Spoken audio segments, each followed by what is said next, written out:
And it's India versus New Zealand again, and almost could be another classic match in hand. Set well. It's Troop at mid-on. On chase for John Wright. Through for 3. Now scamper back for the 4. All run. Martin Smith. Left-handed. He'll pick up 4 for that.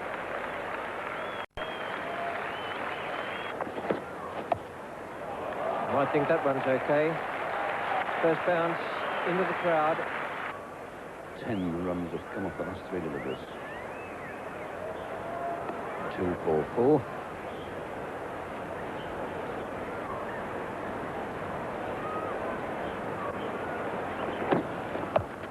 And that's a better one still.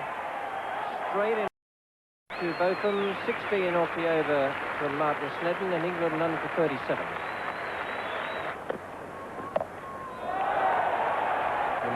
Short boundary and way into the crowd. 50 comes up for England, and Botham has transformed this game in just a few overs.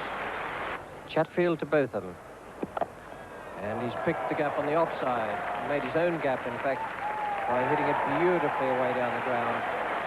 Wouldn't have mattered if there was a man out there, as he smashed that away over mid-off for 6. That's his 4th 6. That is a colossal 6.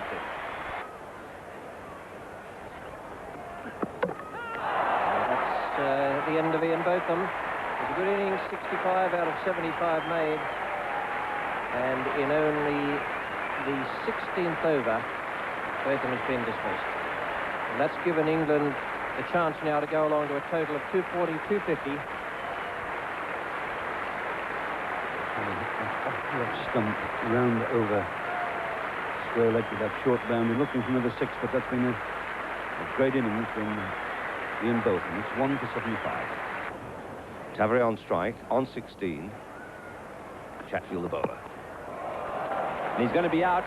He's gone. A man down there. So Tavare opening his shoulders, hitting the ball over the top, and the New Zealanders anticipating that because they'd got Wright perfectly placed. And this is how it happened. And what an ironic twist of fate, because that was probably the hardest hit that Tavares made all day. He's very strong on the leg side, and he took that off his pads, hit it hard, high and handsome, but straight into the hands of the deep square leg fieldsman. So Chris Tavare goes, and England are 2 for 86. Oh, nice shot. He's very strong outside the off stump there, and that one wasn't that wide, and also bounced just a little bit, but Lamb was still good enough to place that square of the wicket down to the boundary for 4. It's in the air and he's dropped him. Yeah, once again going over square leg, this time in front of square leg. And a very good shot from David Gow, making use of the short boundaries here at the Adelaide Oval. And certainly assessing that leg side field that's employed by Jeff Houth, just the one man out, and he's down there very fine. So anything that gets over that inside field, particularly in front of square leg, usually finds that boundary fence. Just a short boundary out there.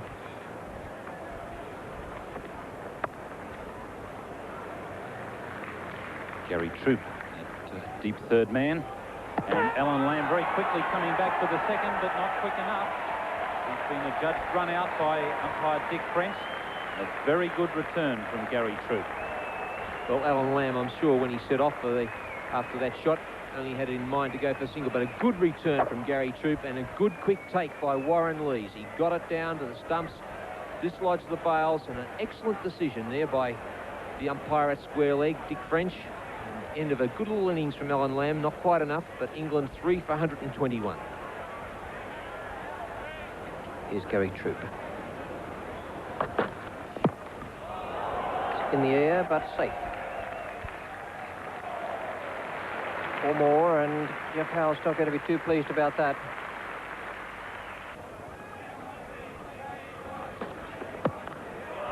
Randall's away. First time he's been able to break loose, and Gary Troop is the sufferer. He's now had 36 taken from this, his 6th over, his 7th over.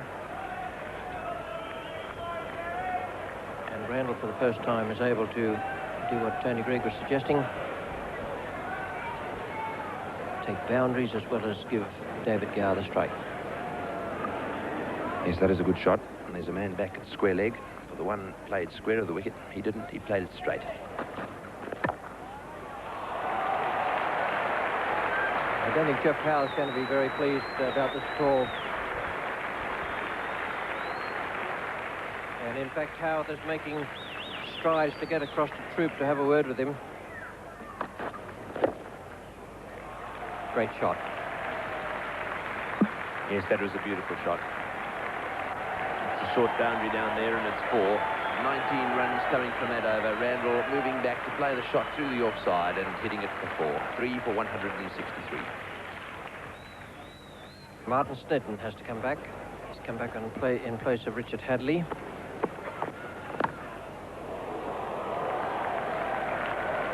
David Gower. 4 runs there. It's played through where first or second slip would have been. Snedden to Randall. And out straight to right at short cover. He took a red-hot catch. That was really going. That's the breakthrough that New Zealand needed to slow the run rate. England 4 for 204. Randall here giving himself some room. He's outside the leg stump with his feet. He hit that ball in the middle, but John Wright hung on to it beautifully, and that was a wicket that New Zealand desperately needed to stem this flow of runs, and that's England 204 with loss of 4 wickets. Snedden bowls, and Trevor Jesty's taking strike. Beats it on. Yeah. They scamper through. They look for 4 all run. Jesty fresh to the crease, charging to him. David Gower, fine judge of the run, comes back easily for the 4th run. Gary Troop to David Gower. Cuts it away. What a good knock. 1 to Gower and his century. It's been a superb innings. He's timed the ball beautifully. He's hit the ball into the gap and over the top. And what a knock for England. Applause from David Gower's England teammates in the dressing room. The 3rd century that David Gower has helped himself to from the New Zealand attack in these Benson and Hedges World Series Cup matches. The 4th century of the competition. All of them have been scored by Englishmen against New Zealand. 12 fours in that knock. And now Jesty flips that one away. Could be out. He's gone. No drop. He's dropped in. My goodness, Martin Snedden down there. All he had to do was stand and catch it. It was straight down his throat. How he dropped that, Peter, I'll never know. Snedden is regarded as such a fine catcher of the ball in the outfield. Remember the catch he took in Melbourne last Saturday to get rid of what was it, Greg Chappell. There was one straight down his throat, and he grasped it. But perhaps that effort of Snedden's just indicative of the way things have gone for New Zealand today. Apart from Hadley and to a lesser extent Cairns, they haven't bowled very well. And now they're dropping catches. Yeah, right down the ground. This will be 6. It's a big hit. Beautiful side shot. That's Gower's first 6, played way over the top of the mid-wicket boundary. And a little pat on the back for him there from Trevor Jesty. He's hit that. It's high. It's going down towards the boundary. This should be out. It is. Jeremy Coney down there at deep square leg, making no mistake on that occasion. That was hit miles in the air. Gower going for a big 6 down towards square leg. Never quite middled it. And it was well taken. It was indeed. It went very high. Troop angled the ball into Gower. Gower helped it on its way. Coney down on the boundary there, just misjudging it slightly, having to go to his right, but eventually making good his ground, taking the catch. He's very tired. David Gower goes out 5 for 270. Troop to Jesty. And that's smashed away down the ground towards deep mid-wicket. 1 bounce, 2 bounces into the fence. 4 more to Jesty.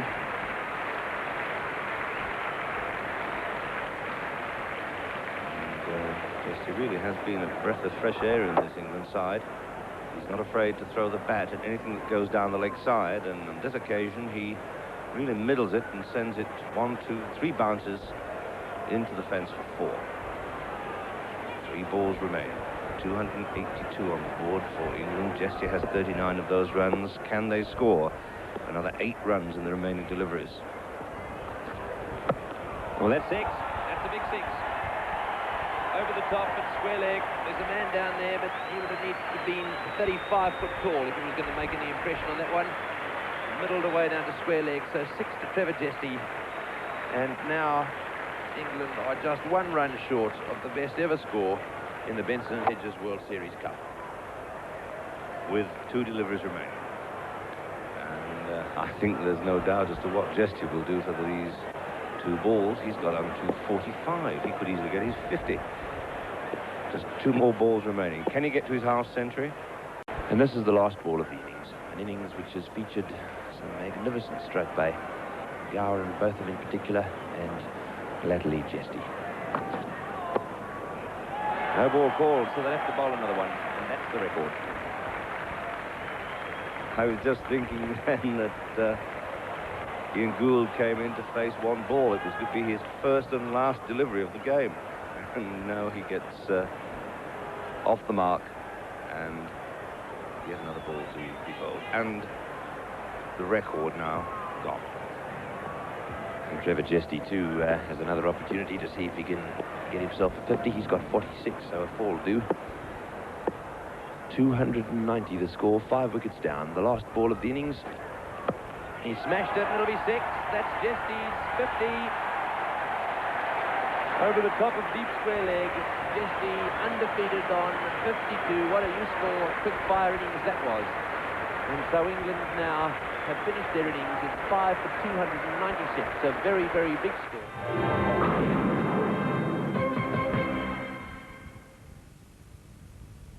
What?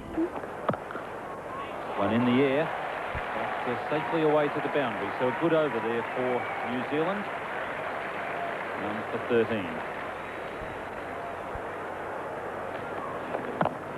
Turner going over the top and doing it very successfully.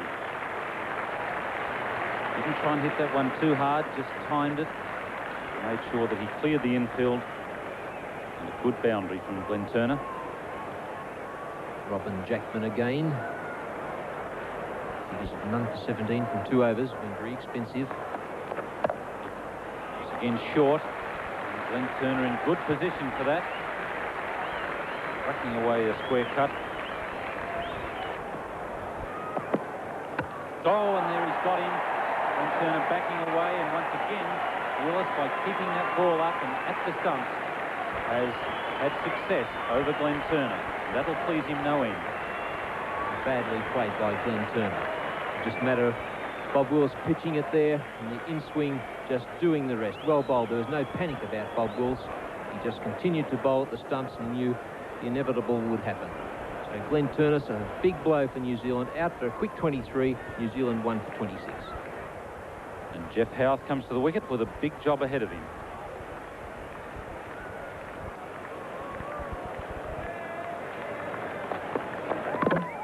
It's on, played on. Not in form, Jeffrey Howarth. And once again, the drive gets Howarth into trouble. The ball moving away a long way outside the off stump. Howarth chasing it, trying to score runs with that favourite drive of his. Gets an inside edge, drags it from a long way outside the off stump onto his stumps. And the second wicket has fallen with 33 runs on the board. It could well be a wide. And it'll be several wide because, well, if it doesn't go for 4, they may well run 5 if they've got the energy in this 35-degree temperature.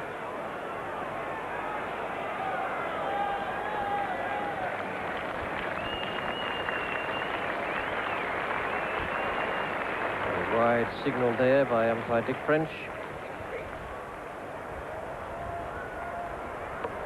What gets under it? There's a man down there. It's Marks. He's under it. And he drops it. Well, he never really got right in the position. He caught it low. He took his eye off the ball, and that was really a sitter.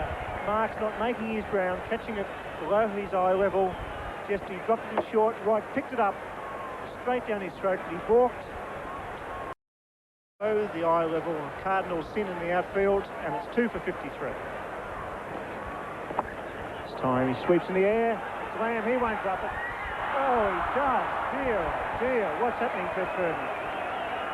Nothing to do with me, Bill. I'm just watching. It was you putting the evil eye on him. You said he won't drop it. I don't think he even got a touch, so you're right, he didn't drop it.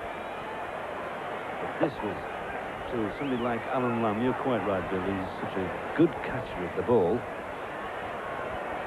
But he looked to me as though he never laid a finger on it. Attacking off spinner gives that one some room, and that's a good shot. John Wright made some room for himself there and tracked it through the covers. And that swung fine. It's 4 runs. It was only yesterday that the Australian manager, John Edwards, was concerned about Hogg and Hooks playing in today's match. Eddie Hemmings to right. Whoops, chance here. He hit the stumps. He hits them. He's on, is he? He's home. No, he's out. The umpire didn't even give a decision there. As Wright walks from the ground. And this was a mix-up. Didn't know whether to go or not. And then they both stopped, and then eventually they went. And if Eddie Hemmings hit the stumps, he was certainly out. It turned out a bit of luck that for England, because he should have waited until David Gower got behind those stumps for a certain run out. But that is an unfortunate end. That inning is 3 for 96. And that's a good shot too by Crowe this time at 6. A very nice elegant shot played over the square leg boundary there. That one pitched around about leg stump and nicely dispatched away. Let's hit away over the top. That'll be 6, yes. There he goes again, and that's a big 6. He's hit that right in the meat of the bat, and that's gone 12 rows back. Saving going down, picking it up. Big appeal there for LBW, a pretty confident one to Hemmings, was almost down on his knees, and as the appeal was going on, everyone was watching the umpire. The ball popped away on the leg side, and they were able to take a single. That's 6. Yes, it is. That was 4 or 5 rows back. It's down the ground, and it might be out. Hemmings is going to catch this. No, he's not. The England... Bob Willis getting under it, and he's taken the catch. England have had their problems taking outfield catches, but on that occasion, Bob Willis very safe, and Jeff Crowe is out for exactly 50. So at long last, the catch is taken. 3 catches dropped by Marks, Hemmings and Lamb, and big Bob Willis here making no mistake about that, taking a high overhead mark as Crowe departs, having tried to turn that ball on the leg side, probably got a leading edge. So he's out, 4 for 166. Both of them to Lance Cairns. Cairns once again lofting away on the onside. This time it's David Gower underneath it, and he accepts the chance. So many runs of Lance Cairns has come from that shot. He's out now, and the total 5 for 166. That's a good hit. Still going. What a magnificent blow that was. Jackman to Hadley. Shout, but they're through for a single. Oh, that's a shout for caught behind. It's called a wide, and boy, the crowd goes mad. That's the first one that's been called. There's been 4 or 5 bounces bowled today, and umpire French. Oh, and he's got him away, and that's 4. Or is it? It's Randall diving, and it's 4, yes, and that's a vital one. Randall desperate there at deep point, threw himself, courageous effort. The English fans are stunned, as we all are, by this onslaught by New Zealand.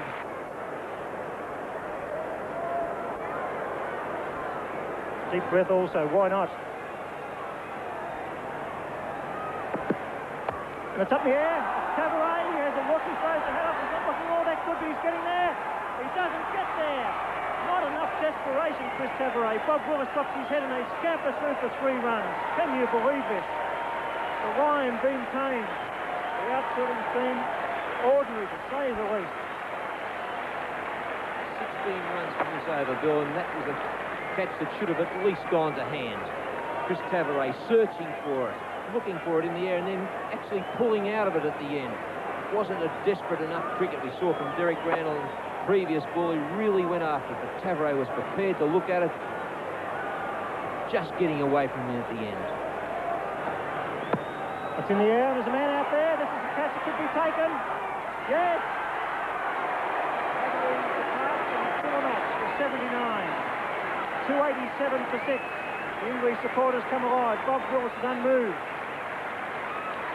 That's a catch under pressure. It was straight down his throat, but at least he took it. You notice there that Richard Hadley didn't give that the full flourish. He was perhaps looking to just chip it, but the boundaries square it to Adelaide are a bit short, and the catch went straight down the throat. And applause for Richard Hadley as he goes back towards the pavilion area. Hemmings giving chase. It's 2 runs. The tension's absolutely unbelievable.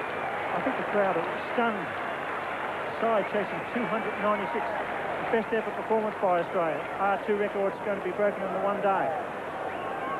Bob Wills inducing Jeremy Coney into playing that shot then. He's got 3 men in on both sides of the wicket. Trying to cut the single. Big Bob knows now that singles are the answer. New Zealand can just push away. On the offside, try and pick up those singles. He's trying to restrict them, trying to induce them to go to the hit, the big hit, which may lead to their downfall. Good shot, that's found the gap. Racing out towards the boundary. Look at Trevor Jesse, he's giving his all coming around. They're 3 for 2, they come back for 3. That puts Warren Lees on strike. 290. 3 for 6. New Zealand supporters that can't believe it. I'm sure Jeffrey Howard can it also. He's frightened the move. He's got his head down. Turner's got a smirk on his face, a nervous one. One of the all-time great victories this will be. Warren Lees just inquiring from the umpire. And the balls are there. Bob Wills is charging in. Warren Lees just taking block. Big Bob, he's lost his cool. Cranston coming in, trying to restrict the runs. Warren Lees was asking the umpire for block. Wasn't facing up. Now he's taken it. He'll have a look round. Just take his time. 4 runs for New Zealand. Victory. 10 balls remaining. 4 wickets in hand. England to win and have to bowl them out. Bob Willis. Fleet Street sitting on his shoulder. He steams in. They go for 1. Warren Lees charging down a misfield by Lamb. The New Zealanders go mad. Bob Willis bows his head. England are on their knees, and what a victory this will be. What a performance. Straight down to mid-off. Alan Lamb looked as though he had a chance for a run out. Just took his eyes off it. Got a bit of a bad bounce there. One that kicked on him. Tremendous team performance to date. 3 runs, 8 deliveries, 4 wickets in hand.